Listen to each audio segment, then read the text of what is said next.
여러분 이런 생각을 한번 해보셨습니까? 세상에 참 많은 종류의 사람들이 지금까지 있었는데 왜 하필이면 예수님의 탄생을 하나님께서 목자들에게 양을 치고 있는 목동들에게 제일 먼저 알려주셨을까요? 그 이유가 무엇이겠습니까? 그 목자들이 가난해서일까요? 세상의 어떤 부류의 사람들은 부자들은 무조건 악하다라고 생각을 하죠. 왜냐하면 그들이 세상의 모든 부를 독점하고 있기 때문이다라고 생각하기 때문이죠. 어느 정도는 사실입니다. 그죠? 여러분, 그래서 그것 때문에 하나님께서 부자들을 멀리 하시고 가난한 사람들에게, 가난한 목자들에게 예수님의 탄생을 제일 먼저 알려주셨을까요? 부자는 무조건 나쁜 것입니까? 어떻게 생각하십니까? 아니면 목자들에게 제일 먼저 알려주신 이유가 목자들이 못 배워서 그렇습니까? 무조건 가난해서, 그리고 못 배워서, 그리고 세상에 소외된 사람들이 무조건 옳은 것입니까?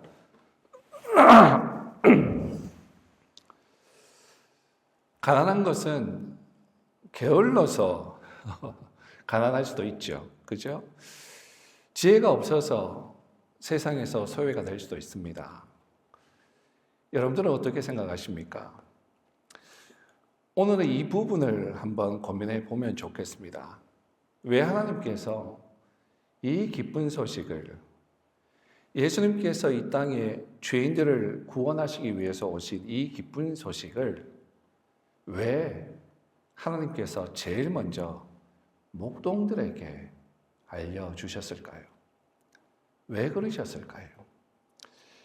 분명히 이유가 있으실 텐데, 우리 하나님이 이유 없이 어떤 일을 하시는 분이시지 않지 않습니까? 분명히 이유가 있을 텐데, 그죠?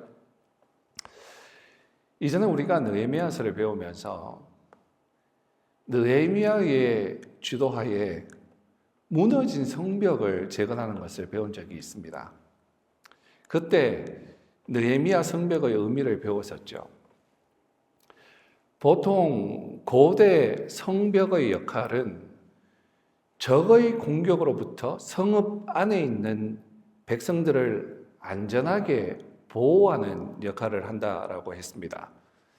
그리고 더 나아가서 그 안에 있는 백성들 간의 결속력을 더욱 강화하는 데 있다라고 말씀을 드렸죠. 마찬가지로 느헤미야의 성벽은 이스라엘 백성들에 있어서 바로 하나님 나라의 백성들로서 세상의 그 어떤 세력들의 방해도 받지 않고 오직 하나님만의 통치만을 받는 하나님의 나라가 되게 하는데 그 목적이 있다라고 말씀을 드린 적이 있습니다. 분명히 기억하시죠? 느헤미야가 성벽을 재건할 때에 느헤미야는 이스라엘 백성들을 크게 네 부분으로 나누어서 재건하게 했습니다. 그림을 한번 보여주십시오. 먼저 첫 번째는 성벽 북쪽이었죠. 북쪽. 이 성벽 북쪽 공사 구역은 예루살렘 성벽의 북쪽에 해당되었기 때문에 적들의 공격에 가장 큰 위협을 느끼는 곳입니다. 동쪽에 계곡이 있어요. 서쪽에도 계곡이 있어요. 남쪽에도 계곡이 있습니다. 계곡이 삼면으로 둘러싸여 있기 때문에 이 계곡들은 천년의 보호하는 방어의 역할을 할 수가 있었습니다. 그러나 북쪽은 그런 것이 없었죠. 그래서 북쪽에서 적들이 쳐들어오면 가장 취약한 지역입니다. 바벨론이 북쪽에서 쳐들어오지 않습니까? 그런데 이것을 누가 담당했느냐 하면 바로 대제사장 가문을 중심으로 한 사람들이 담당했습니다. 누구라고요? 대제사장 가문. 이들은 지도자들이에요. 무슨 이야기냐 하면 지도자들이 가장 위험한 부분을 맡는 솔선수범을 했던 것이죠. 두 번째는 성벽 서쪽 지역입니다. 이 지역은 굉장히 넓어요. 그리고 파괴 정도가 아주 심했습니다. 넓고 파괴 정도가 심했다. 그러면 여러분, 가장 지역이 넓고 파괴 정도가 심하면 이것을 복구하기 위해서는 뭐가 제일 많이 들어갑니까? 뭐니 해도 머니가 가장 많이 들어가죠. 돈이 필요하죠. 무너진 것을 재건하기 위해서는 돈이 필요합니다. 그러면 가난한 백성들이 맡기에는 부담이 너무 크겠죠. 그래서 그 지역을 누가 담당합니까? 부자들이 담당합니다. 바로 사업을 하는 비즈니스맨들. 성경을 보면 금장색, 향품 장사하는 사람들이 이 부분을 맡았다라고 기록합니다. 돈을 많이 버는 사람들이 그 부로, 그 재물로 하나님 나라의 일을 하죠. 그리고 남은 사람들이 다른 부분들을 재건하는데 세 번째는 성벽의 남동쪽 연결 부분이고 네 번째는 성벽 동쪽입니다. 동서남북.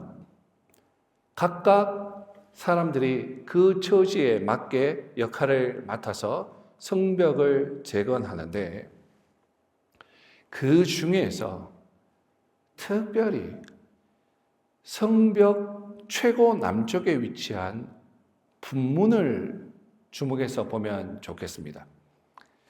그림이 좀 작아서 여러분 잘 안 보일 거예요. 제일 남쪽의 제일 끝부분에 점이 하나 있죠. 저것이 바로 분문입니다. 이 분문이 뭐냐 하면 말 그대로 똥문이에요. 똥문. 덩게이트. 말만 똥문이 아니라 정말 똥문이에요. 왜냐하면 이 문을 통해서 모든 짐승들의 오물과 쓰레기가 배출되었습니다. 그래서 똥문이에요. 분문. 근데 여러분, 이곳 하찮은 이 똥문, 이 덩게이트를 누가 중건합니까? 느헤미야 3장 14절을 한번 보았으면 좋겠습니다. 누가 중건하는가? 자, 한번 말씀을 보겠습니다. 분문 얘기가 나와요. 분문은 베닷게름 지방을 다스리는 네갑의 아들 말기야가 중수하여 문을 세우며 문짝을 달고 자물쇠와 빗장을 갖추었고 누가 중건하죠? 베닷게름 지방을 다스리는 레갑의 아들 말기야죠. 레갑의 아들 말기야. 그러면 여러분, 레갑은 누굽니까? 레갑이 누구죠? 레갑 족속은 성경을 보면 하나님께 칭찬받는 족속입니다. 하나님께 보호받고 정말 구원을 받았던 민족입니다. 어려운 가운데서도 하나님께서 이들을 보호하십니다. 미디안 족속 가운데 겐 족속이에요. 대표적인 인물이 누구냐 하면 모세의 장인 이드로입니다. 이드로가 바로 이 족속이죠. 예레미야 35장 18절, 19절 말씀을 계속해서 한번 보겠습니다. 예레미야가 레갑 사람의 가문에게 이르되 만군의 여호와 이스라엘의 하나님께서 이와 같이 말씀하시기를 너희가 너희 손조 요나답의 명령을 순종하여 그의 모든 규율을 지키며 그가 너희에게 명령한 것을 행하였도다. 그러므로 만군의 여호와 이스라엘의 하나님께서 이와 같이 말하시니라. 레갑의 아들 요나답에게서 내 앞에 설 사람이 영원히 끊어지지 아니하리라 하시니라. 굉장히 좋은 말씀이죠. 축복의 말씀이죠. 이들이 레갑 사람들이 그들의 손주 요나답의 명령을 지켰다라고 그럽니다. 명령을 다 지켰다. 그러면 그 명령이 어떤 명령입니까? 한번 보아야 되겠죠. 말씀이 무엇을 말하고 있는지 35장 6절, 7절 말씀인데 이 말씀을 읽기 전에 잠시 그 배경을 보면 말씀 다 읽을 수는 없어서 그냥 잠깐 설명해 드리면 하나님께서 이 말씀을 읽기 전에 배경을 한번 말씀드립니다. 하나님께서 예레미야에게 어떤 명령을 하시죠. 어떤 명령이냐면 네갑 사람들을 성전에 있는 하나의 방으로 데리고 와서 포도주 세팅해라. 그리고 그들에게 포도주를 마시게 해라 라고 명령합니다. 그래서 예레미야가 레갑 사람들을 불러서 포도주를 주면서 마시게 하죠. 그때 어떻게 합니까? 레갑 사람들이 거절합니다. 거절하면서 이렇게 반응해요. 이렇게 말하는 것인데 그것이 6절, 7절 말씀입니다. 제가 한번 읽어드립니다. 그들이 이르되 우리는 포도주를 마시지 아니하겠노라.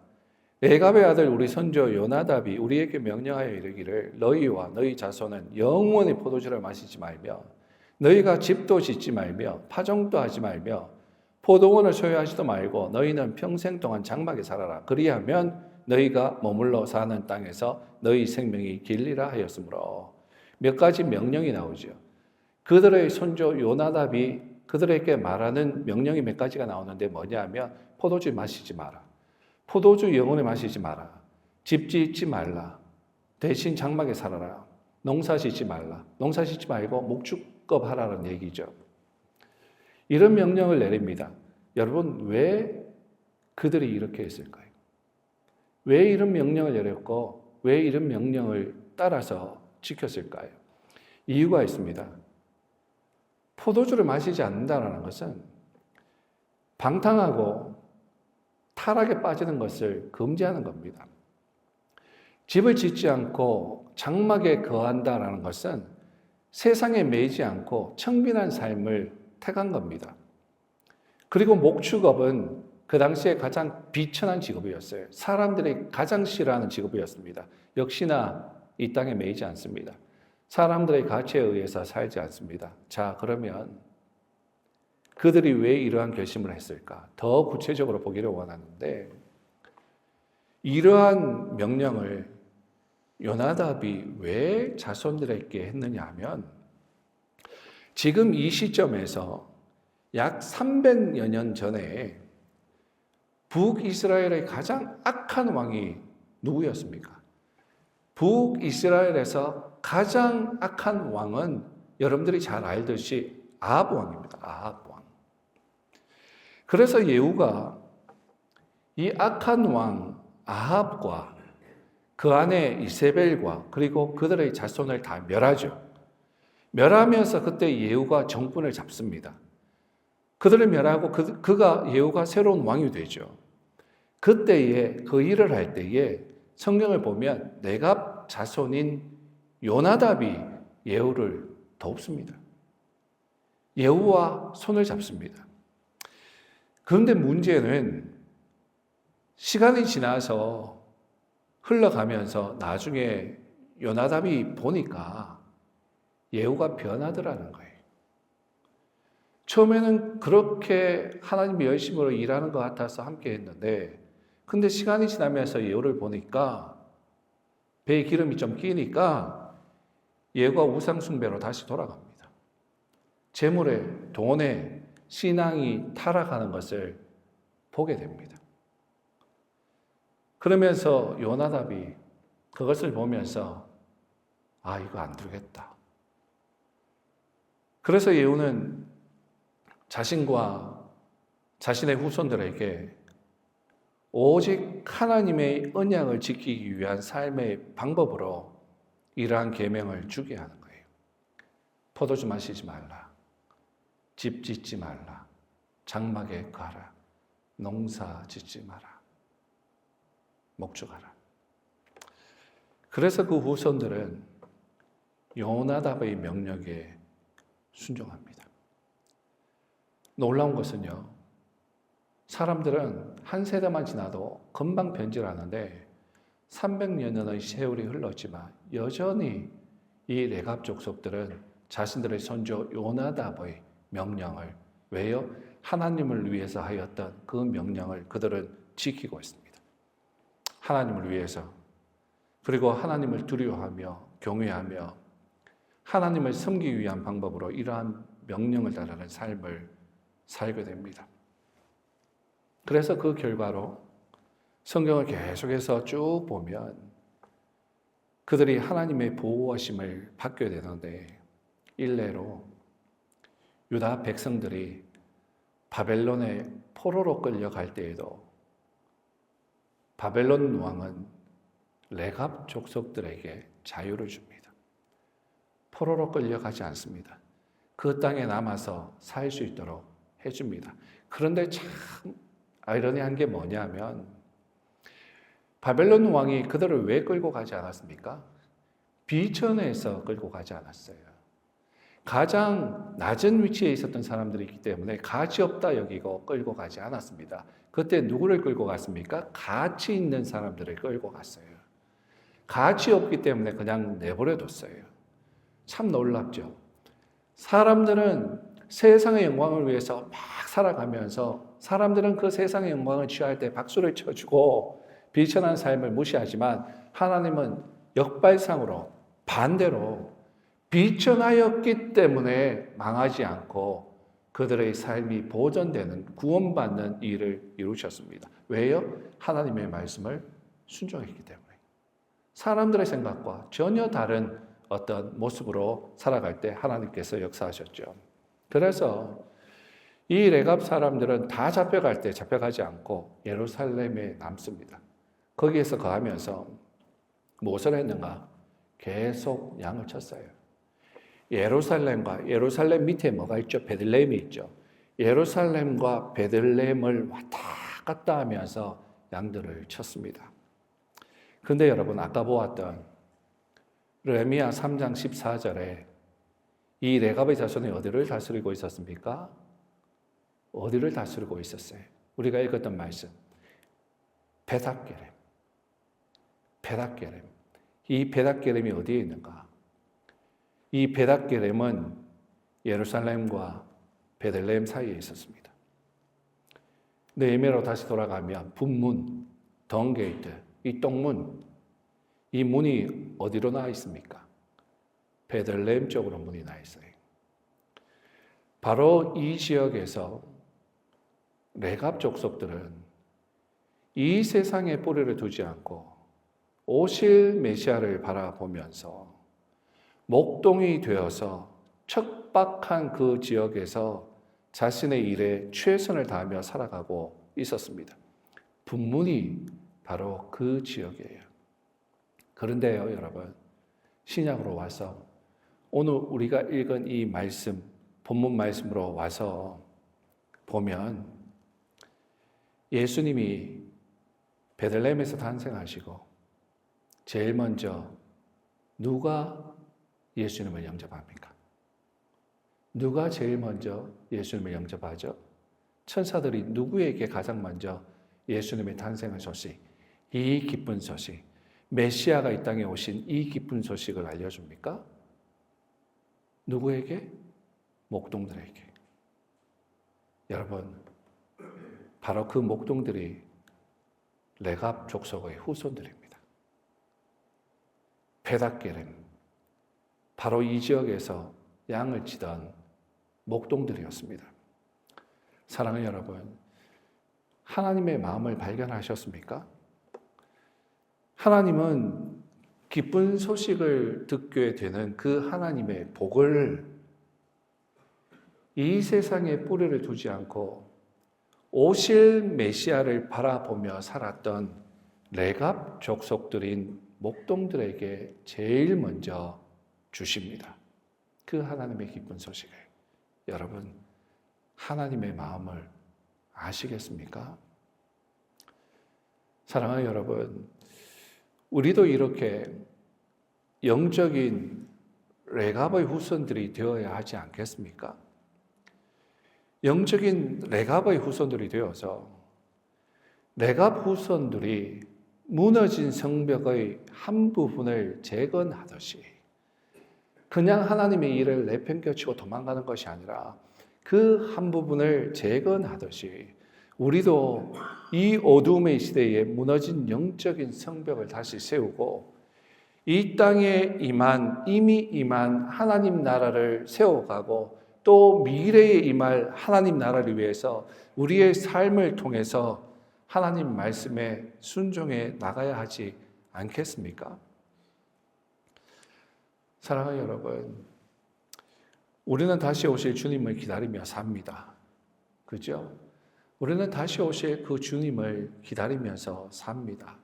그렇게 우리는 고백하죠. 마라나타라고 고백하면서 살아갑니다. 그런데 주님을 기다린다라고 하는 마음이라는 것이 도대체 무엇일까요?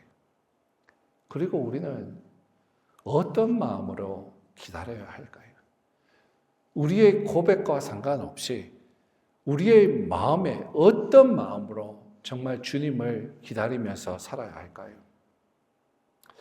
누가복음 2장 25절을 보면 오늘 본문 그 다음에 나오는 말씀인데 시므온이라고 하는 사람이 나오죠.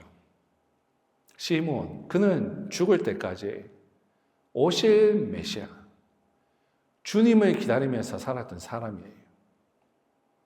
그런데 25절은 이 주님을 기다리면서 정말 내 평생에 죽기 전에 주님을 보고 죽었으면 좋겠습니다 라고 기도하며 주님을 기다리며 살았던 이 사람을 성경이 이렇게 설명합니다. 25절 한번 읽어보겠습니다. 예루살렘에 시몬이라 하는 사람이 있으니 이 사람은 의롭고 경건하여 이스라엘의 위로를 기다리는 자라. 성령이 그 위에 계시더라. 의롭고 경건하답니다. 성령이 임한 사람은 어떤 사람인가? 의롭고 경건합니다. 의롭고 경건한 사람, 시몬. 성경은 시몬이 의롭고 경건하다라고 설명해 줍니다. 의롭다라고 하는 단어의 설명은 지지난주에 제가 이미 설명을 해드렸어요. 침례 요한의 아버지 사가랴 엘리사벳 설명할 때 그 의미를 설명해 드렸습니다. 의로운, 디카이오스, 헬라어로 디카이오스였는데 제가 그때 품사로 어떤 것을 사용하고 있다고 그랬습니까? 명사를 사용했다고 그랬습니까? 형용사를 사용했다고 그랬습니까? 형용사를 사용했다고 그랬죠.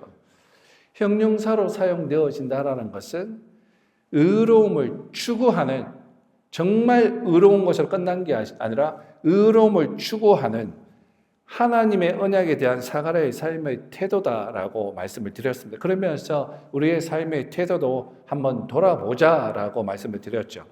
의롭다라는 말을 설명을 드렸기 때문에 이만하고, 그리고 그 다음 시몬을 표현하는데 무슨 단어가 있냐? 경건이라고 하는 단어가 있습니다. 시몬은 경건하게 주님을 기다렸습니다. 여러분, 경건이 뭡니까? 막연히 경건 그러면 대충 어떤 것이다 라는 것은 우리가 알 수 있겠는데, 정말 좀 더 성경이 말하는 경건이 뭔가, 시므온은 어떠한 경건을 가졌기에 하나님이 이렇게 인정하시나 라는 것을 우리가 배워보아야 하는데, 경건이라고 하는 단어를 히브리어와 헬라어로 다 보았습니다. 히브리어는 어떤 단어를 사용했냐 하면 하시드 그리고 야레라고 하는 단어들을 사용합니다. 하시드를 먼저 한번 보면, 하시드는 어근이 뭐냐 하면 헤세드예요. 여러분 헤세드 많이 들어보셨죠? 헤세드.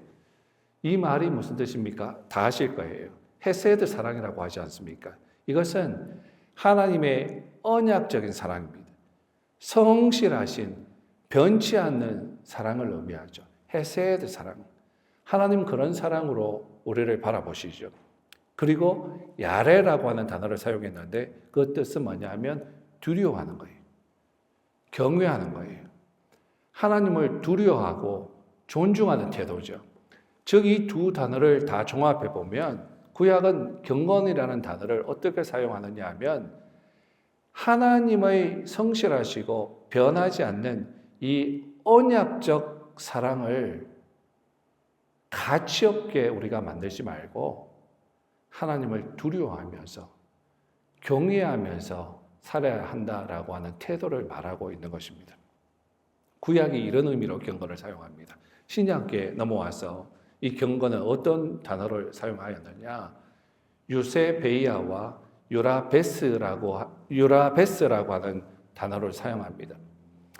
여기서는 오늘 본문에서는 유라베스라고 하는 단어가 사용되어지는데 이 단어의 기본 뜻은 뭐냐면 조심하는, 신중하는, 경외하는 이라는 뜻입니다.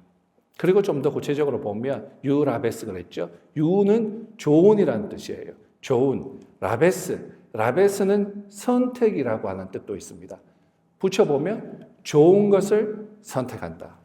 뭐냐 하면 즉 하나님 앞에서 두려움과 존경심을 가지고 조심스럽게 살기로 선택한 거예요. 이것이 좋은 겁니다. 하나님을 두려워하고 존경심을 가지고 사는 것, 이것이 좋은 것인데 이것을 선택해서 그리고 결정해서 살아가는 태도를 말합니다. 선택하고 결정하고 그렇게 살아가는 거예요. 하나님을 향한 올바른 태도를 의미하죠. 그래서 구약의 단어와 신약의 단어를 종합하면 경건은 하나님의 신실하신 언약적 사랑을 향한, 하나님이 우리에게 이러한 사랑으로 접근하시는데 그 사랑을 향한 우리들의 하나님을 향한 경외의 태도를 말하는 것입니다. 이해하셨습니까? 여러분, 시므온은 이렇게 살았어요. 그리고 주님을 이런 태도로 기다렸습니다. 그런 시므온에게 하나님은 시므온이 죽기 전에 예수님을 만나게 하십니다. 이런 메시아를 보게 하는 복을 주십니다. 오늘 언급은 하지 않았지만 성경을 보면 안나도 나와요. 안나도요, 과부였어요. 84세입니다. 주님을 기다립니다. 84세 때 주님을 기다리다 만납니다. 사랑하는 여러분, 경건이라는 것은 막연히 시간을 보내면서 다시 주님 오신다고 하니까 오시겠지, 언젠가는 오시겠지, 그렇게 생각하면서 시간을 막연히 보내는 삶이 아니라 오늘이라고 하는 현장에서 우리가 주님을 기다리는 시간을 하나님의 변치 않는 언약적인 사랑 안에서 하나님을 경외하고 선택하고 결정해서 적극적으로 살아내는 삶의 태도를 말합니다. 시므온은 그렇게 살았어요. 안나는 그렇게 살았어요. 사가랴와 엘리사벳은 그렇게 살았습니다. 그리고 그들은 하나님의 약속을 성취합니다. 여러분, 이 질문으로 오늘 말씀 마무리하겠습니다. 여러분, 우리는 어떤 태도로 주님을 기다리며 살아가십니까? 우리는 어떤 마음으로 오늘 이 시간 주님을 기다리십니까? 기도하겠습니다.